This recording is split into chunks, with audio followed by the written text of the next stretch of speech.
putting this on. This was probably one of the scary movies I saw this year. So my first question is for you, as the writer-director, what was your inspiration? What drove you, like, you know what, I'm gonna write this down? Was it something like, what sparked you? Well, I know like many of us working on smaller budgets, we look for the resources we have. This library actually 10 minutes from my house, and every Halloween season they do their own ghost tours. They have their own ghost lore of the building, and I attended one. The lights are dim. They got like these LED candles lit around the lobby circle.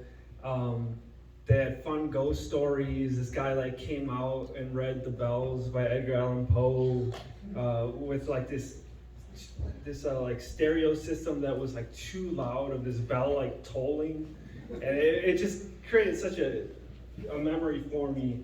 But I felt the atmosphere of the building, the potential of it being a location for a horror film, and the staff was like so welcoming. So before I even started writing, I like proposed the idea of possibly filming something there, and they were cool with it. So then I went home, I was like, okay, what do I got? I got a haunted library story, there's gotta be a librarian, there's gotta be a haunted book somewhere in there, and then I inject all my trauma in there. So.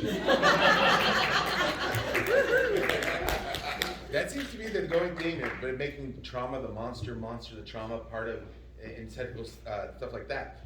Going on to some of the inspiration from the movie, what are some of your inspirations in your own film style, especially in the genre world? Was there something like back in the day where like, well, that movie scared the shit out of me, I want to do something like that?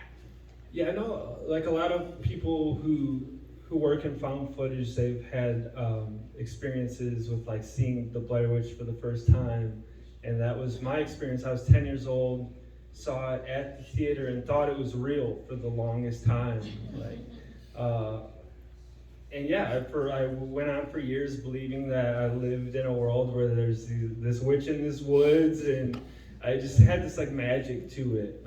And then as I grew, I like still had a love for the found footage format, and I saw the potential of not only telling like incredibly scary stories, but like very intimate ones where you're like so close to the character, often feeling like you're walking in their shoes. So it just felt right that this would be a film I would want to do. I would want to do at least one found footage film in my career. Nice. Going on a personal thing, because I was the same boat you're in when Blair Witch came out. I'm like, it's fucking real? They're gone? They disappeared? There's a witch in the woods? Did it like shatter your world when you found out it was fake? It was the same feeling I got when my mom told me that Santa Claus wasn't real. I was heartbroken for the longest time. I still am like hurt. In your own mind, they're dead, and there's a real witch out there, so they choose to believe that. Yeah, exactly. This question's for Tim. What drew you to the project? Were you like looking at the script and like, fuck yeah, or like what? Well, actually, I saw the first film, I Dream of a Psychopath, so that was something, I don't know if anybody's familiar with that. He made, 3-4 years ago? Yeah, it was quite a while. So just the way it was an anthology of kind of supernatural, afterlife story, and it was just something that kind of drew to me the style of the shoot and the storyline. It just kind of attracted to me. And I've always been a big supernatural buff. I like all different kinds of horror, from gore to, just scares and all kinds of stuff. So I wanted to get involved with this project. So we connected, and I had a lot of faith in the script, and here we are. Now, as for the costuming, that's kind of an unsung hero, because you can have the great performances, you can have wonderful direction, but if the costume doesn't quite, it's basically, it would be like Hamlet in a clown costume, So, what was some of your, when you were trying to decide the characters and how they're going to actually look and all that stuff, what was some of your inspirations, or how did you get in the mindset to get into the characters? Yeah, I worked a lot with Danny on this. He had a very specific vision for each character, and we came up with kind of mood boards and what we basically thought of when we thought of each character. And we really wanted to make it realistic. We really wanted to, especially going back in the past, for all the film shot in the 90s, we did a lot of thrifting because we just wanted to make sure it was very authentic. And the guy who plays the dad, Darren, he's like over 6 foot. He's like a really tall guy. So trying to find like clothes for him, that was authentic, was very, very difficult. We went to a lot of different thrift stores. We've been traveling down to Chicago. But yeah, we also really focused in on different colors. So I don't know if you can kind of see the different colors, but blue is a big color theme in this book, and blue is very calming and comforting to Ozzy. And so you'll see kind of the characters kind of progress. They'll start wearing blue when she feels comfortable, and then they'll start changing colors. So it's very, it's not obvious, but it's something we definitely wanted to include. And again, keep them really realistic, and you don't want to see it and be like, well, no one would ever wear that. It's very much like someone you'll see on the street.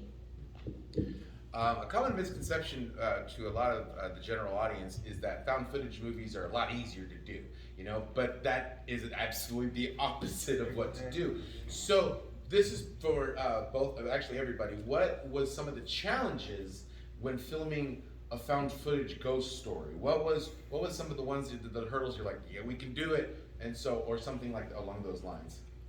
Yeah, well, it starts in writing, especially when you come from like a traditional narrative background.